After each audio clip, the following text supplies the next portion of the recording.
అమరావతిలో వైఎస్ఆర్సీపీ విస్తృత స్థాయి సమావేశం కొనసాగుతోంది. ఆ పార్టీ అధినేత జగన్ అధ్యక్షతన నేతలు భేటీ అయ్యారు. ఈ సమావేశంలో పార్టీ ఎమ్మెల్యేలు, ఎమ్మెల్సీలు, పార్లమెంటు, అసెంబ్లీ నియోజకవర్గాల సమన్వయకర్తలు, పార్లమెంటు నియోజకవర్గాల పరిశీలకులు, జిల్లా పార్టీ అధ్యక్షులతో పాటు పార్టీ రీజనల్ కోఆర్డినేటర్లు పాల్గొన్నారు. కూటమి ఏడాది పాలన వైఫల్యంతో పాటు ఎన్నికల్లో ఇచ్చిన హామీలు ఎగ్గొట్టిన తీరుపై చర్చలు జరుపుతున్నారు. ప్రతిపక్ష వైసీపీ నేతలు, నాయకులు, కార్యకర్తలే లక్ష్యంగా సాగుతున్న కుట్రలు, దాడులపైన చర్చిస్తున్నట్లు నేతలు, ముఖ్యంగా ప్రభుత్వం సూపర్ 6 హామీలు ఎగ్గొట్టిన తీరును ప్రజల్లోకి బలంగా తీసుకుపోవాలని, ప్రభుత్వం వైఫల్యాలను ప్రజల్లో ఎండగట్టాలని వైఎస్ఆర్సీపీ భావిస్తోంది.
అమరావతిలో వైఎస్ఆర్సీపీ విస్తృత స్థాయి సమావేశం కొనసాగుతోంది.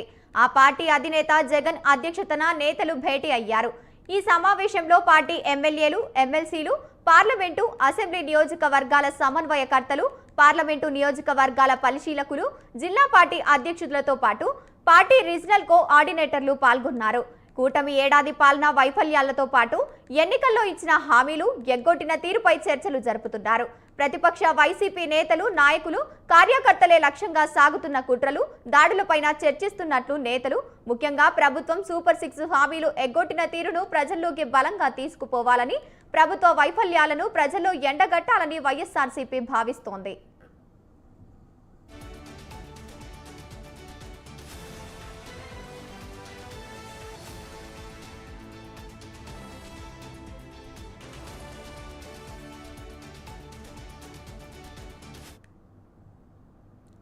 అమరావతిలో వైఎస్ఆర్సీపీ విస్తృత స్థాయి సమావేశం కొనసాగుతుంది. ఇదే అంశానికి సంబంధించి ఏపీ బ్యూరో చీఫ్ రమేష్ అందిస్తారు. రమేష్, చెప్పండి.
అమరావతిలో వైఎస్ఆర్సీపీ విస్తృత స్థాయి సమావేశం కొనసాగుతోంది.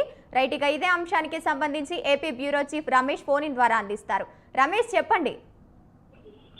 గంగోత్రి మాజీ ముఖ్యమంత్రి వైసీపీ అధినేత జగన్మోహన్ రెడ్డి అధ్యక్షతన వైఎస్ఆర్ కాంగ్రెస్ పార్టీ విస్తృత స్థాయి సమావేశం కొనసాగుతోంది. ప్రధానంగా ఆంధ్రప్రదేశ్ లో తెలుగుదేశం కూటమి అధికారంలోకి వచ్చి ఏడాది పూర్తయింది. ఈ ఏడాది కాలంలో ప్రజలకు ఇచ్చినటువంటి హామీలు అమలులో ప్రభుత్వం పూర్తిగా వైఫల్యం చెందిందని ఇప్పటికే వైసీపీ అధినేత జగన్మోహన్ రెడ్డి చెప్తూ ఉన్నారు. మరోవైపు కూటమి ప్రభుత్వం కూడా తాము వచ్చినటువంటి సంవత్సర కాలంలోనే అనేక సంక్షేమ కార్యక్రమాలు చేపట్టామంటూ ఈ సంక్షేమ కార్యక్రమాన్ని ప్రజల్లోకి తీసుకెళ్లేందుకు ఒక కార్యాచరణ రూపొందించినటువంటి పరిస్థితి కూడా ఉంది. ఈ నేపథ్యంలో ప్రభుత్వ వైఫల్యాలను విస్తృతంగా ప్రజల్లోకి తీసుకెళ్లేందుకు తీసుకోవాల్సిన చర్యలకు సంబంధించి పార్టీ నేతలకు మాజీ ముఖ్యమంత్రి జగన్మోహన్ రెడ్డి దిశానిర్దేశం చేస్తూ ఉన్నారు. ప్రధానంగా ఎన్నికలకు ముందు తాము అధికారంలోకి వస్తే సూపర్ 6 పేరుతో సంక్షేమ పథకాలు అందిస్తామంటూ చెప్పడం జరిగింది. అంతేకాకుండా గత ప్రభుత్వం అమలు చేసినటువంటి సంక్షేమ పథకాలను కూడా కొనసాగిస్తామని ప్రజలకు హామీ ఇచ్చారు. అయితే ఈ ఏడాది కాలంలో ఇచ్చినటువంటి హామీలు అమలు చేయకపోగా గత ప్రభుత్వం అమలు చేసినటువంటి సంక్షేమ కార్యక్రమాలకు కూడా బ్రేక్ పడినటువంటి పరిస్థితి ఉంది. ఈ నేపథ్యంలో అన్ని అంశాలను ప్రజల్లోకి విస్తృతంగా తీసుకువెళ్లే దిశగా కార్యాచరణ అయితే రూపొందించబోతున్నారు. మాజీ ముఖ్యమంత్రి జగన్మోహన్ రెడ్డి ఈ అంశానికి సంబంధించి పార్టీ నేతలకు దిశానిర్దేశం చేయబోతున్నారు. మరోవైపు తెలుగుదేశం కూటమి అధికారంలోకి వచ్చిన తర్వాత వైఎస్ఆర్ కాంగ్రెస్ పార్టీ నేతలపైన అక్రమ కేసులు పెడుతున్నారని ఆ పార్టీ ఆరోపిస్తోంది. పార్టీ అధినేత జగన్మోహన్ రెడ్డితో పాటు మాజీ మంత్రులు అనేక మంది పార్టీ కీలక నేతలపైన కూడా కేసులు పెడుతూ ఇబ్బందులు పెడుతుందని వైసీపీ నేతలు ఆరోపిస్తున్నటువంటి నేపథ్యంలో ఈ కేసులకు సంబంధించి ఏం చేయాలి, పార్టీ క్యాడర్ ను ఏ విధంగా ఆదుకోవాలి, వారికి ఏ విధంగా న్యాయం చేయాలనే అంశానికి సంబంధించి కూడా ఈ రోజు జరిగే సమావేశంలో పార్టీ అధినేత జగన్మోహన్ రెడ్డి పార్టీ నేతలకు అదేవిధంగా కేంద్ర కూడా ఒక భరోసా ఇవ్వబోతున్నట్టు తెలుస్తుంది. అంతేకాకుండా ప్రభుత్వ వైఫల్యాలకు సంబంధించి ఇప్పటికే అనేక పోరాటాలు చేస్తున్నటువంటి నేపథ్యంలో పార్టీ శ్రేణులు పడుతున్నటువంటి కష్టాన్ని కూడా తాము గుర్తిస్తాము. ఖచ్చితంగా వైసీపీ మళ్ళీ 2029 ఎన్నికల్లో అధికారంలోకి వస్తుంది. ఎన్నికల్లో అధికారంలోకి వచ్చిన తర్వాత పార్టీ కోసం కష్టపడి వారిని గుర్తిస్తామని ఒక భరోసా కూడా జగన్మోహన్ రెడ్డి అయితే ఇవ్వబోతున్నటువంటి పరిస్థితి. ఇక తాజా రాజకీయ పరిణామాలు భవిష్యత్ కార్యాచరణకు సంబంధించి ఈరోజు జగన్మోహన్ రెడ్డి పార్టీ నేతలకు దిశానిర్దేశం చేస్తూ ఉన్నారు. Right, thank you Ramesh.